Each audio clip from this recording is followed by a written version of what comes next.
Before you borrow, it's worth asking what the debt may cost beyond the interest rate. Hi, I'm Rob West. Debt can affect your budget, your marriage, your margin, and your ability to respond freely when God leads. That doesn't mean borrowing is always wrong, but it does mean we should approach it carefully. Ron Blue joins us today to help us think wisely about borrowing. Then it's on to your calls at 800-525-7000. That's 800-525-7000. This is Faith and Finance Live, biblical wisdom for your financial decisions.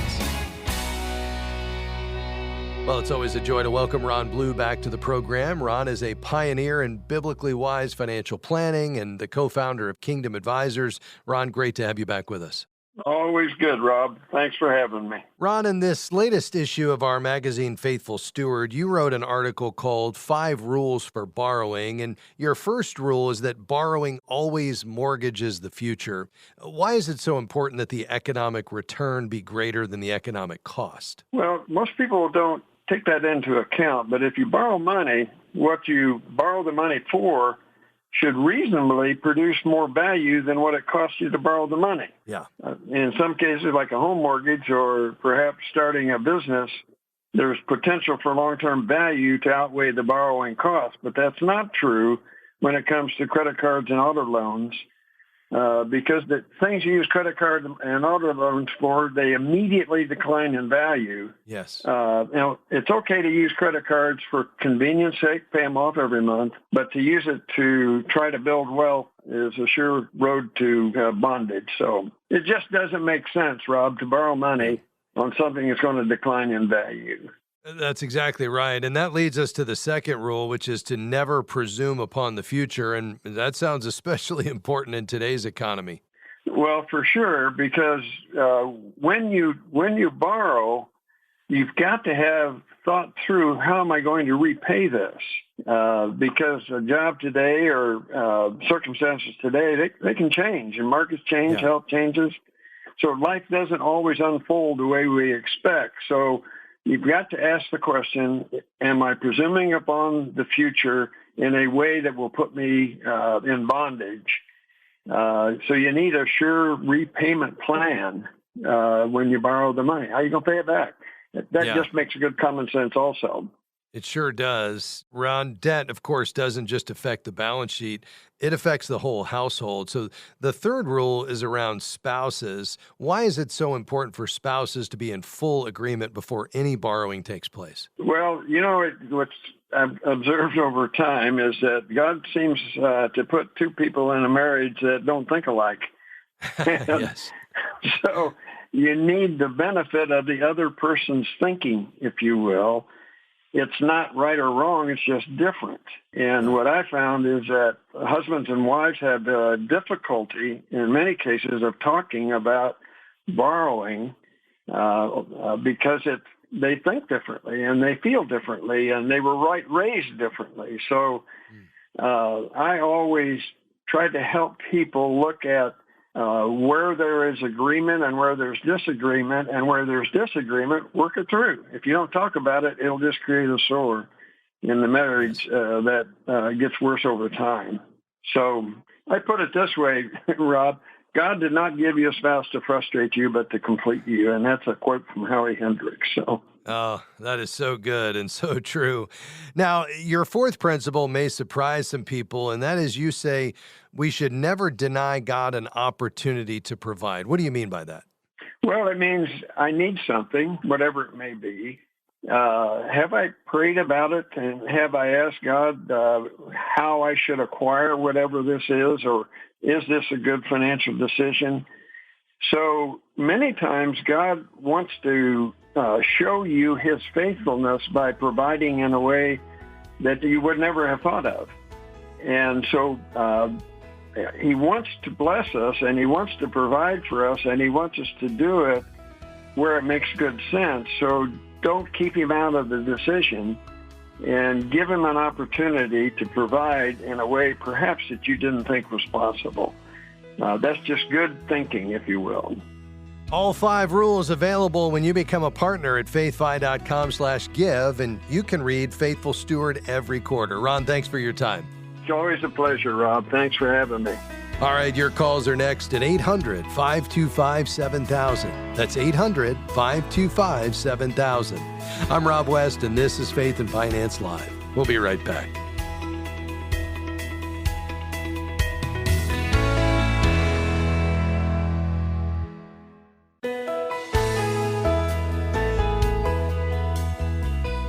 The opinions offered during this program represent the personal or professional opinions of the participants, given for informational purposes only. Any information provided is not intended to replace advice from a financial, medical, legal, or other professional who understands your specific situation.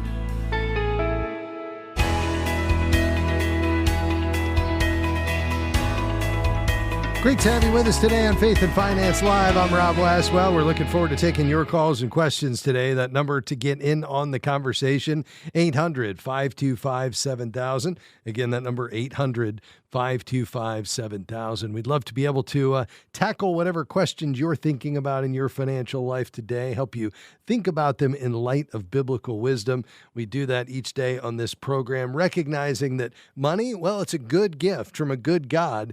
It doesn't need to cause concern or frustration in our lives. It doesn't need to be a wedge in marriage. It should be something that, when used properly and held with an open hand, because we understand it's a tool, allows us to bring glory to God, allows us to accomplish God's purposes, to give generously and bless others and enjoy and provide. But often we put it in the wrong place. You know, this world would tell us that it can provide security and significance. We know that's not true. God is our ultimate treasure. Money, when held properly, is in fact a tool. It's not an end, it's a means to an end. So each day we want to help you think about a biblical approach to money management on this program so that you can handle money God's way. And we know you have very specific questions that come up along the way, and we want to help you answer those. So whether you're thinking about balancing that budget, or maybe you're wrestling with how to invest and what that looks like. Maybe it's giving wisely or paying down some debt. Whatever you have going on in your financial life, call right now. We've got some lines open, and we would love to help you tackle those questions at 800-525-7000. Again, that's 800-525-7000. Before we head to those phones, in the news today, some graduate students may now qualify for higher federal student loans in terms of limits. And that's as a result of a recent court order. Under President Trump's One Big Beautiful Bill Act, new graduate students will face an annual federal loan cap of $20,500 starting today, actually, while professional students can borrow up to $50,000 a year. But a federal judge temporarily blocked the Education Department's narrowed definition of professional degree, saying the agency limited the category more than Congress intended. As a result, the department released an expanded list of more than 20 professional degrees, including registered nursing, physician associates, speech-language pathology, that may now qualify for the higher borrowing limits during the court stay. The ruling does not remove the new loan caps, and borrowers still need to be cautious. Here's what I would say. Before taking on student loans, you really need to look for every available scholarship and grant and choose a field, certainly, that is going to offer a strong return on your investment and a clear path to repaying debt quickly. This really goes back to where we started the program today with Ron Blue, looking to exhaust every available opportunity before we borrow. Don't just take the loan because it's available. Let's look for those scholarships and grants. How can we get through school, even postgraduate, in terms of professional degrees, without borrowing or borrowing as little as possible? And I think the rule of thumb is make sure that you have a reasonable expectation to get it paid back within 10 years, just as a guideline. If you can, great. If not, let's look at other ways to fund that or make sure we're not getting ahead of ourselves there. Hope that helps. Something at least to think about. All right, let's dive into your questions today. Again, the number 800-525-7000. We're going to begin today in Georgia with Glenn. Go ahead, sir. Hey, Rob. Thank you so much for taking my call. Of course. I've always appreciated the wisdom of this program, and it has greatly benefited my life. So I just wanted to say that at the beginning. Thank you. I appreciate that. So I'm 65, getting ready to retire in January. I'll have a revenue stream of a little over $100,000 coming in annually, but I have $200,000 of 401k. 150 of that is traditional, and 50 is Roth. And I'm trying to work the tax part of my retirement in as least as possible. So that's why I'm retiring in January. I'm just not sure how to transfer that traditional to the Roth for tax purposes, and how much can I do a year, and is that done over several years? I'm just not sure how to do that. Yeah, no, that makes a lot of sense. So the $100,000 a year annually coming in, is that like a pension, or what are you going to have that makes that up? Yeah, so that's my Social Security along with my wife, Air Force retirement, and then disability as a veteran. Okay, got it. So Air Force, Social Security, and disability. Excellent. Okay, yeah. So I mean, you've really thought through this, and I think the amount you can convert each year really is going to come down to filling up those buckets with $100,000 of annual retirement income. The first question is how much of that is actually taxable. The military pension would be fully taxable at the federal level. Social Security, depending on the other income, up to 85%. VA disability, generally tax-free. And if it's a military disability retirement rather than VA disability, it can vary. So because of those differences, I think it's impossible to say exactly how much you convert.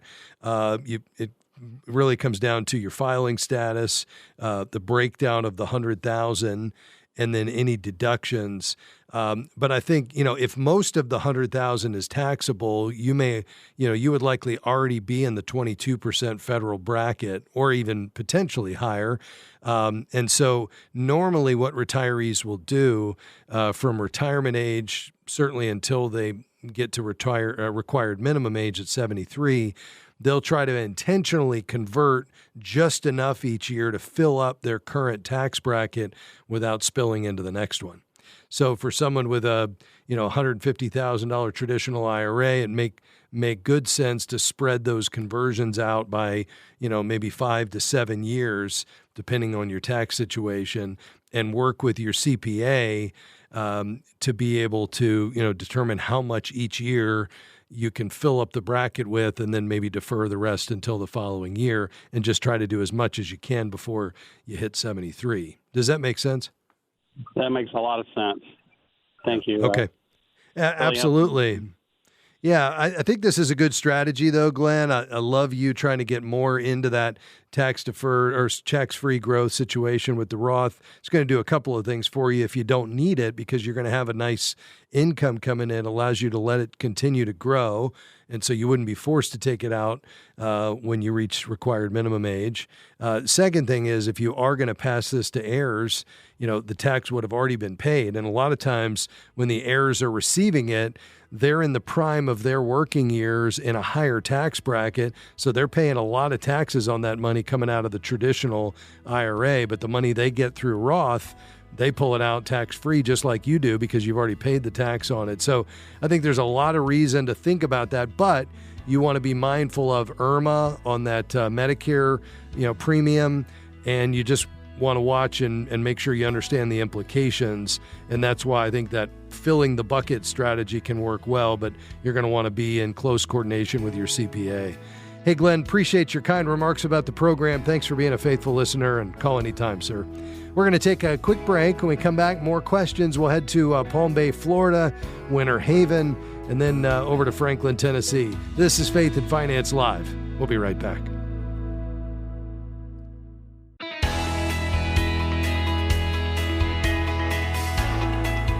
I'm so glad you're with us today on Faith and Finance Live. Our goal is to help you live as a wise and faithful steward, encouraging you, taking you back into God's Word, giving you wise advice that's theologically sound. We do that each day on this program around your financial questions. If you have one of those, a financial question, call right now, 800-525-7000. We've got several lines open here on a Wednesday in the summer. We'd love to chat with you. Let's go to Palm Bay, Florida. Ann, go right ahead. Good afternoon, Rob. Thank you for taking my call. I've been trying to get on for a while. Okay. Oh, I'm so glad you got through. Thank you. This is the story. Me and my husband purchased a piece of land about 21, 22 years ago. He has since passed, and it was in both our names. Before he passed, he took his name off, and my name is left. Now, I have been getting a lot of offers for this land, and when I checked on property appraisers, it said that I paid zero for it, and I know we paid $30,000. I don't know what he did when he took off his name, but then we've been getting offers for about $145,000 for this piece of land that we purchased for $30,000. I would just like to know, how would the capital gains play into the sale? Yeah. How much do you think you'll have in profit from the sale? Well, we paid $30,000, and they're offering $145 to $150. Got it. Okay.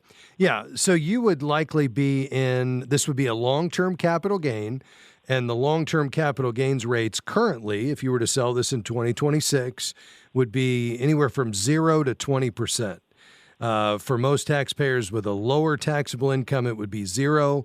Once you get above $90,000, and that includes the gain itself, plus your other taxable income, which is where you would likely be, it would put you in a 15% capital gains bracket, and it doesn't go to 20% until you get up above $500,000. So you would be in that 15%. So if you got an offer, let's say you sold it for $145 minus your original cost basis of $30, you'd have $115,000 worth of gain. And then 15% of that's around $17,000. Now, those are rough numbers. You'd have to work with your CPA. And don't worry about that form that showed you the 0% capital gain, because the cost basis is reported by you on the tax return when the property's sold.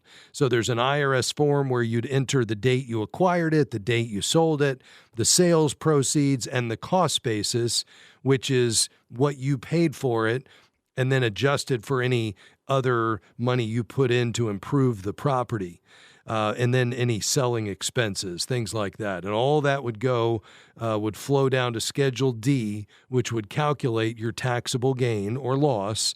And then, like I said, you would likely be at the 15% rate, which would be about $17,000 in total capital gains paid. Does that make sense? Yes, it does. It does. Thank you very, very much. Thank you very much. I do enjoy your program. Well, thank you, Ann. I appreciate your call today. Lord bless you. Let's go to Ramon in Winter Haven. How can I help?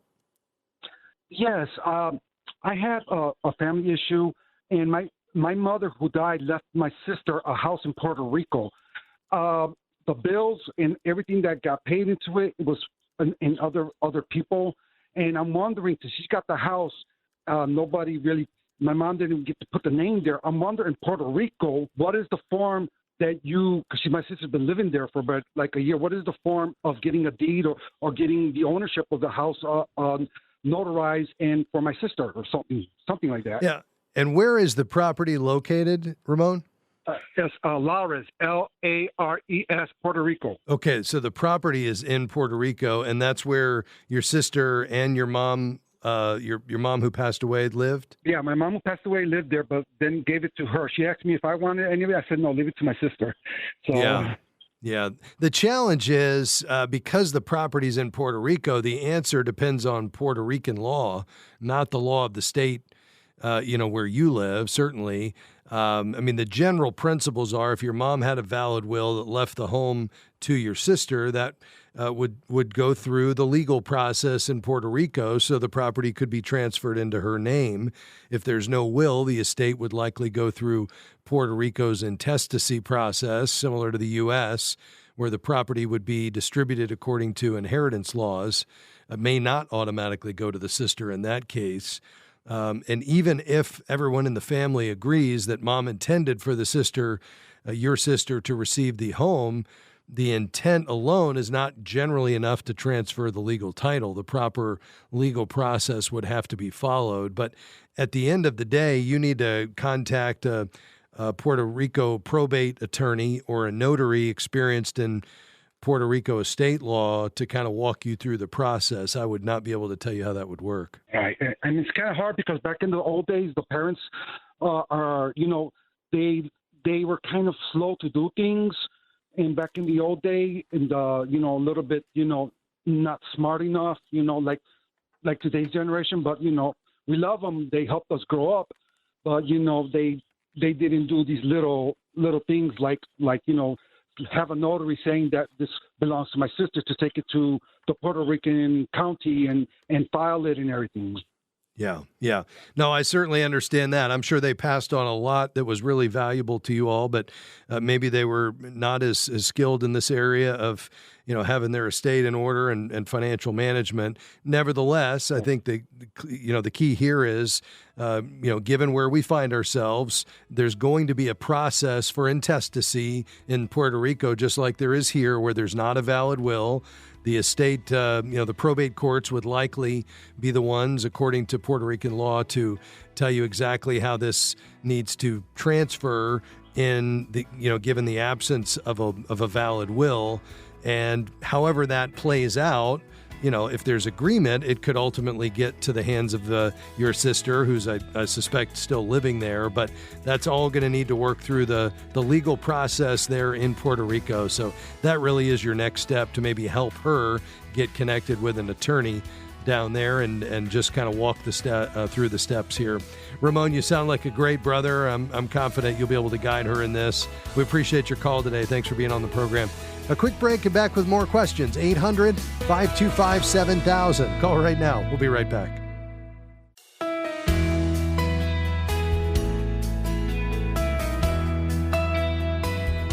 Great to have you with us today on Faith and Finance Live. We've got a few lines open. We're going to get to as many calls and questions as we can between now and the end of the program. So if you've got a financial question on any topic, call right now, 800-525-7000. Again, that number, 800-525-7000. Let's head to Franklin, Tennessee. Dina, go ahead. Hello. My question, my husband and I have been married for 55 years and have been tithing for 55 years, so everything we earned, we tithed. We are over 65, and when we turned 65, we started drawing our Social Security and have continued to work part-time. We tithe our part-time income. We tithe our Social Security income. We get some money from investments, and we tithe that money. My question is, what is the biblical not mandate, but just for tithing Social Security? If you've already tithed everything you made, and then you're drawing Social Security, what's the answer to that question? Well, it's a great question, and actually we have an article in the current issue of Faithful Steward, our magazine, on this called Tithing in Retirement, a Thoughtful Framework. And so I'm going to send you as our gift here when we're done today, Dina. I'm going to ask my team to send you a copy of Faithful Steward issue 6 so you can read that article. But what you're going to see there is that we acknowledge that, during your working years, tithing is simple. And by the way, let me just back up even a bit more and just say that this was a part of the Mosaic Law. There was actually 3 different kinds of tithes. And now we're under the law of Christ. And I think biblical generosity, New Testament giving is really more than rules or percentages. It's a fully surrendered life of godliness, which includes, I think, honoring the guiding principles behind the tithe. But really, the New Testament teaches that our giving should be in response to God's grace, because we've now seen what Christ has done on our behalf on the cross. Our giving, New Testament giving, should be given freely and joyfully. It should be given consistently and proportionately to our financial status, which I think, again, is why the tithe is such an effective guideline. And it's directed to causes that honor God, the ministry of God's justice and God's mercy and God's word, preaching, teaching, and discipleship. So I think, we're not under the law. This is not about legalism or checking the box.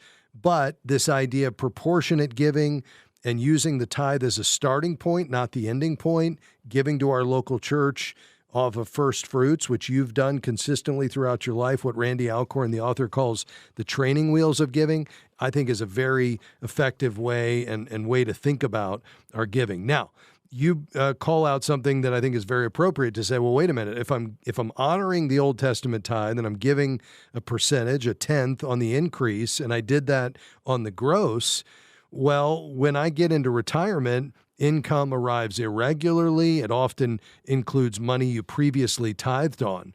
And so I think you've got one of two approaches. I think the first really is the simpler approach where you just say, listen, I'm going to see every bit of income as a gracious gift from God, regardless of whether any portion of it is a return of what I've already paid in because it's coming from investments that I, already tithed on before I put them away into my retirement account, or coming from Social Security, which I paid FICA taxes and I tithed on the gross before the FICA taxes were taken out, and now a portion of that is coming back to me. But regardless, I'm just going to tithe on all the income as it comes in, and I'm going to see it as a gracious gift from God.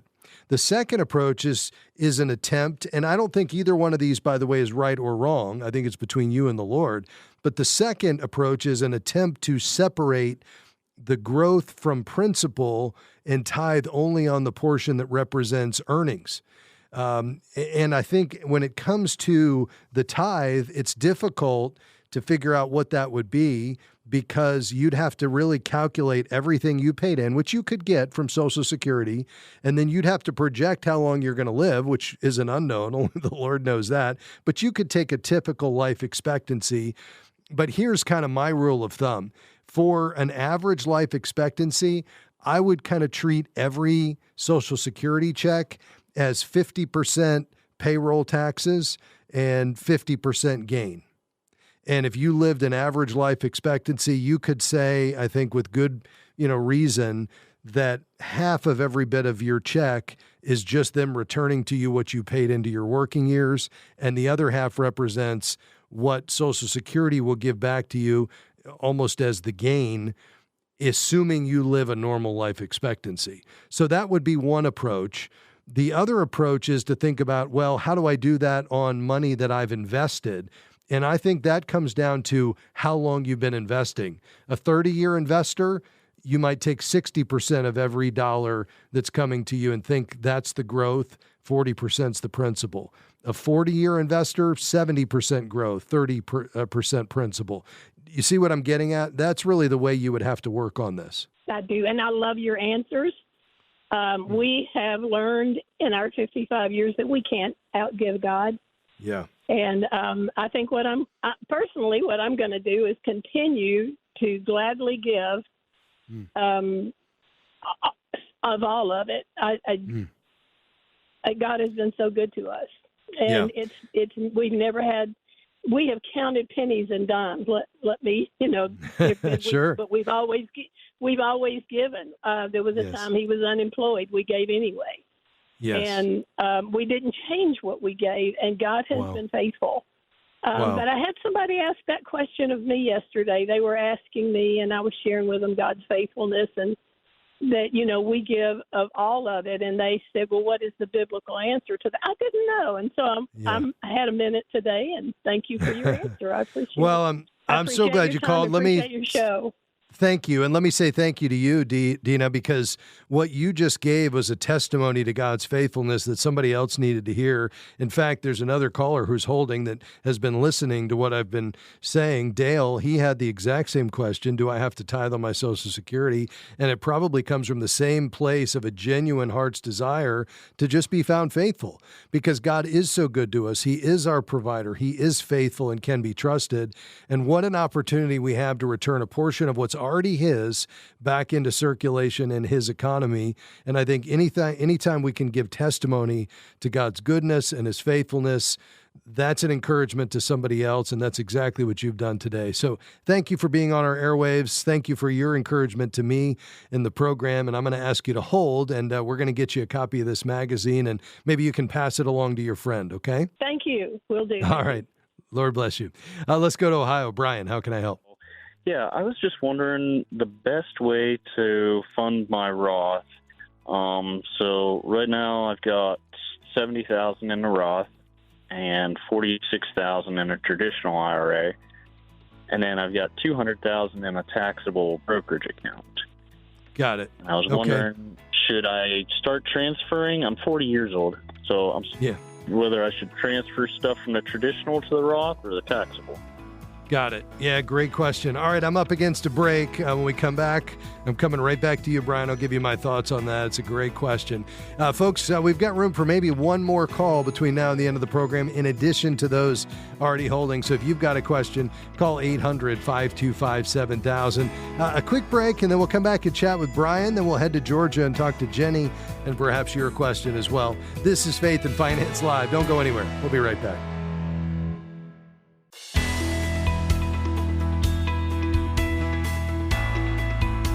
Thanks for joining us today on Faith and Finance Live. I'm Rob West. Here in our final segment, we're going to get to as many calls as we can. Before the break, we were talking to Brian in Ohio.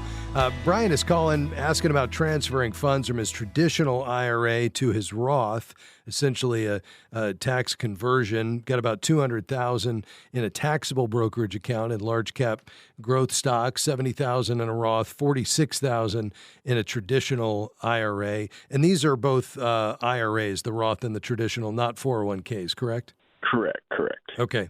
Yeah, and he and his wife make about $86,000 a year combined. You would not be able to do the transfer directly from the taxable brokerage account into the Roth. You could do that from the traditional IRA, of course. With the taxable, you'd have to, pay the tax and then make a new contribution subject to the contribution limits, which you said you guys are in your 40s. Is that right? Yes. Okay, so you'd be able to do up to $7,500 for yours, and then if your wife has a spousal Roth, you could do $7,500 in hers as well for 2026.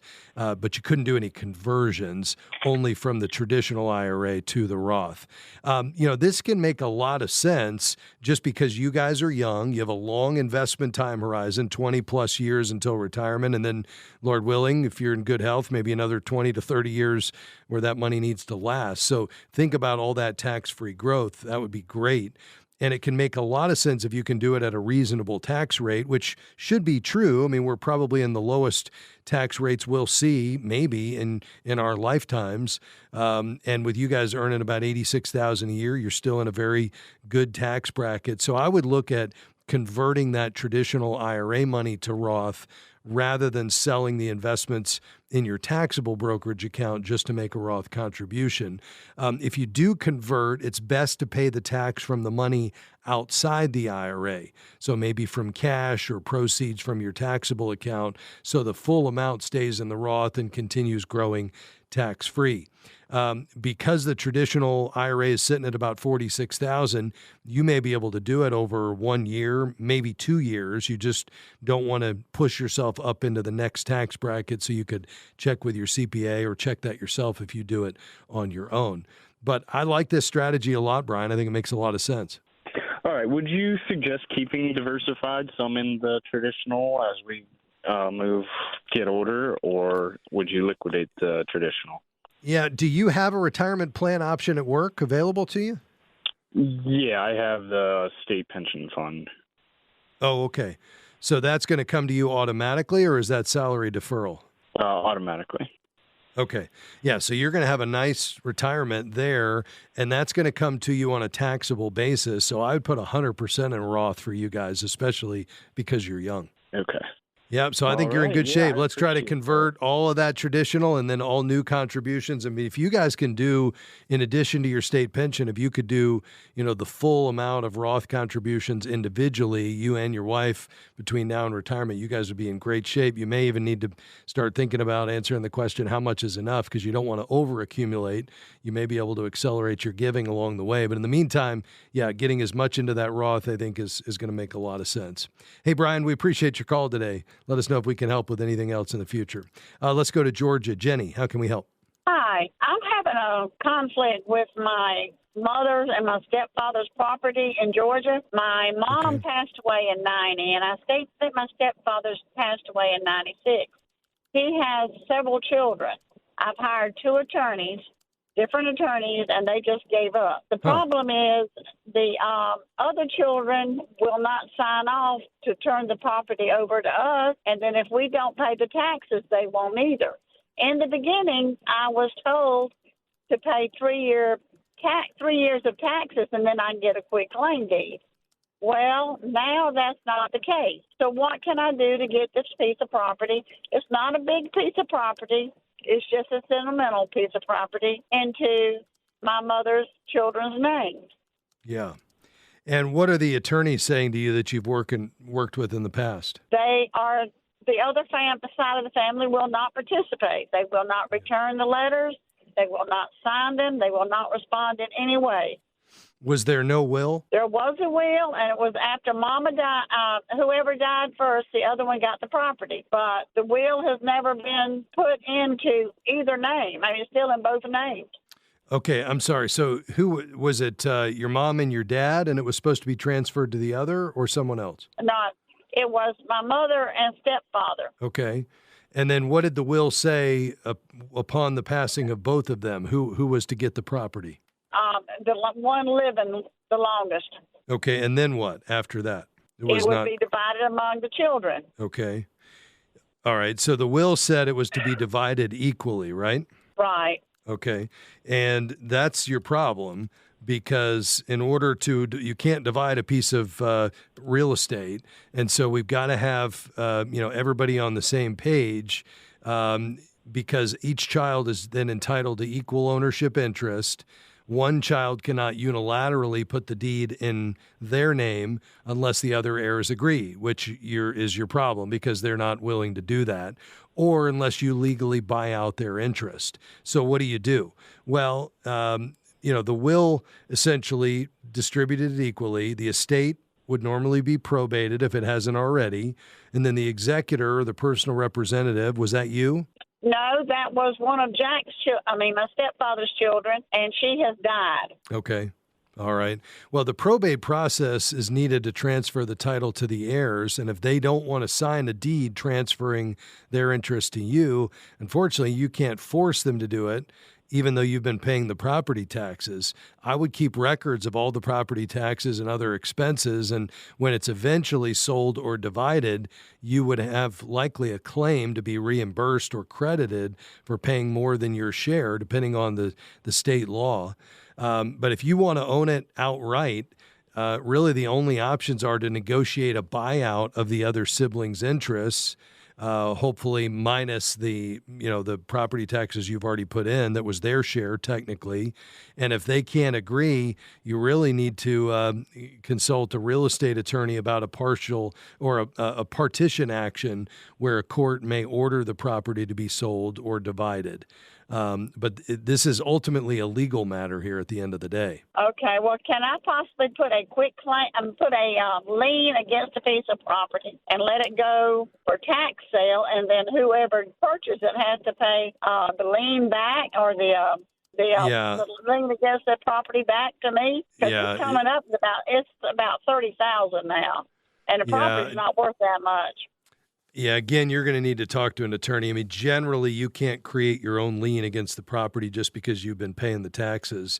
If you've paid expenses that benefited the property, which you have, then you would have a claim for reimbursement from the estate or the other co-owners, but that doesn't automatically become a recorded lien. Tax sales are conducted by the county when the property owner fails to pay the property taxes, which hasn't yet happened because you've been paying them. There wouldn't normally be delinquent taxes to trigger a tax sale. So even if it goes to a tax sale, the rules vary by state, and being an heir or co-owner can affect the process. So no, unfortunately, I don't think you can place a lien on it yourself to gain ownership. So the best next step is really going to be to consult a real estate attorney about reimbursement, a buyout, or this partition action where the court forces the sale or distribution. Okay, there's something else that just slipped. But there's no way I can do anything because now the county is riding our case about condemning it. Yeah, well, how can they condemn it if the taxes are paid? And plus, we've been cleaning the property. Well, we quit cleaning it because they could move in anytime they want and take possession of it.